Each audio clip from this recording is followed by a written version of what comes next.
Masih di News Sore, pemirsa, 6 motor sport yang tidak memiliki kelengkapan surat kendaraan diamankan polisi di Jalan Asia Afrika Senayan, Jakarta Pusat pagi tadi.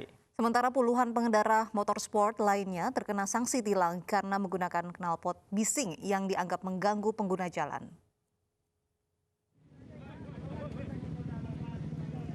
Satu persatu pengendara motor sport yang melintas di ruas Jalan Asia Afrika Senayan, Jakarta Pusat, pagi tadi diberhentikan petugas Ditlantas Polda Metro Jaya.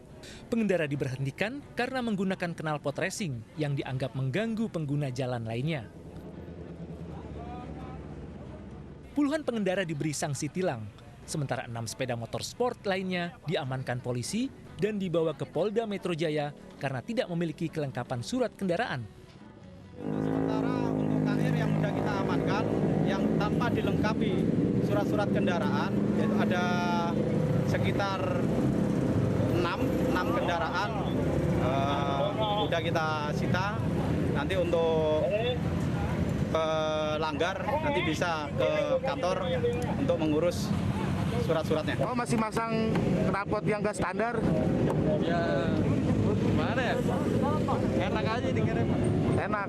Tapi kamu tahu ini nggak boleh? Salah nggak boleh. Tahu, tapi tetap melanggar. Razia jelang Operasi Zebra 2020 digelar menyusul banyaknya laporan warga mengenai motor berknalpot racing yang kerap kebut-kebutan di sejumlah ruas jalan ibu kota. Dari Jakarta Pusat, Rani Sanjaya, iNews melaporkan. Rangkaian kabel bawah tanah di depan Masjid Istiqlal, Jakarta Pusat mengeluarkan asap akibat terbakar. Asap tampak mengepul dari dalam gorong-gorong disertai suara ledakan. Kepulan asap pekat keluar dari sebuah lubang gorong-gorong saluran air di Jalan Perwira Sawah Besar, Jakarta Pusat pada Minggu sore. Tempat terjadi beberapa ledakan sebelum asap pekat keluar dari dalam lubang yang berada persis di seberang Masjid Istiqlal.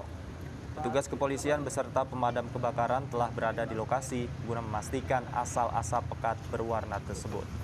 Hasil sementara percikan api diduga berasal dari kabel bawah tanah yang terbakar.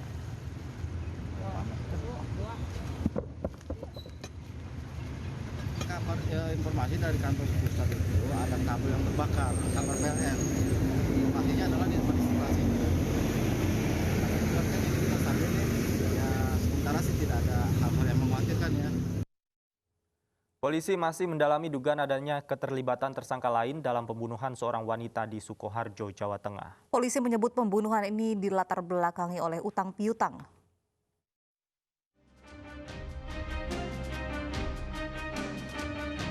Polisi masih mendalami dugaan adanya keterlibatan tersangka lain dalam pembunuhan seorang wanita yang ditemukan terbakar di dalam mobil di Sukoharjo, Jawa Tengah.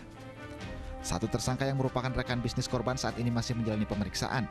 Menurut Kapolda Jawa Tengah Irjen Pol Ahmad Lutfi, pelaku membunuh korban karena masalah utang piutang. Di rumah tersangka, jadi dia menyangka bahwa kita bisa cepat mengungkap ini atas kerjasama lapor, kemudian Polres, kemudian tim Jatanras dari Polda. Jadi CCTV, IT, semuanya kita mainkan untuk mengungkap ini karena ini adalah kasus menarik terkait dengan pembakaran mayat atau korban di suatu TKP. Jenazah Zulia dimakamkan di Taman Memorial Delingan, Karanganyar, Jawa Tengah, Kamis pagi. Isak tangis keluarga mengiringi pemakaman, bahkan salah satu putri korban terus menangis dengan memegang foto almarhum ibunya. Keluarga tidak menyangka jika Yulia harus pergi dengan cara yang tragis.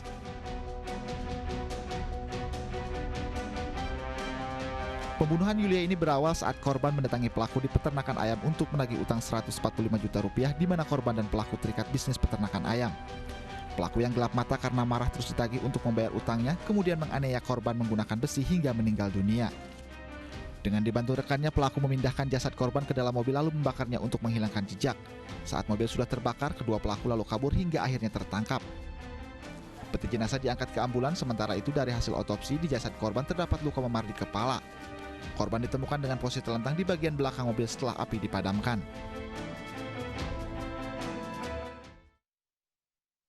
Oknum perwira polisi di Kota Pekanbaru Riau ditangkap saat akan mengantarkan 16 kg sabu. Polisi terus menyelidiki keterlibatan pelaku yang diduga terlibat sebagai kurir dalam jaringan narkoba internasional.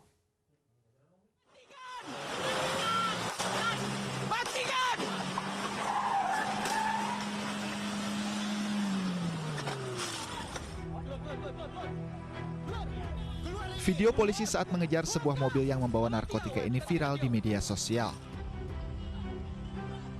Penangkapan terjadi di Jalan Soekarno-Hatta, Kota Riau, Pekanbaru Riau, Jumat malam lalu. Lantaran melawan, anggota Ditres Narkoba Polda Riau menabrak dan merodong mobil yang dikemudikan oleh oknum perwira polisi berpangkat kompol berinisial IZ, 55 tahun, dan rekannya sama kurir sabu berinisial HW, 52 tahun. Akibatnya IZ yang menjabat sebagai Seksi Identifikasi Direktorat Reserse Kriminal Umum Polda Riau tertembak di bagian lengan dan punggung dan kini berada di Rumah Sakit Bayangkara Polda Riau. Sedangkan HW, rekan IZ, seorang mantan residivis kasus narkoba, mengalami luka di kepala akibat benturan. Dari operasi penangkapan tersebut, polisi menyita barang bukti narkotika jenis sabu sebanyak 16 kg. Polisi terus menyelidiki kasus oknum perwira polisi yang diduga juga terlibat dalam jaringan narkoba internasional ini. Dan bersama rekannya HW, kedua tersangka dijerat pasal 114 dan 112 Undang-Undang Nomor 35 Tahun 2009 tentang narkotika dengan ancaman hukuman mati atau penjara paling lama 20 tahun.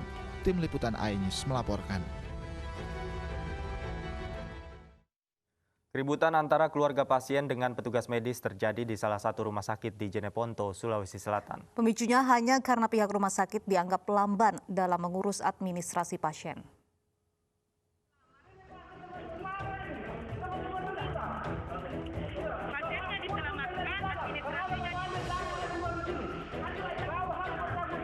Ketegangan berlangsung di ruang unit gawat darurat Lanto Daeng Pasewang, Jeneponto, Sulawesi Selatan. Keluarga pasien ini marah karena petugas medis dianggap lamban mengurus administrasi terkait rujukan ke rumah sakit lain.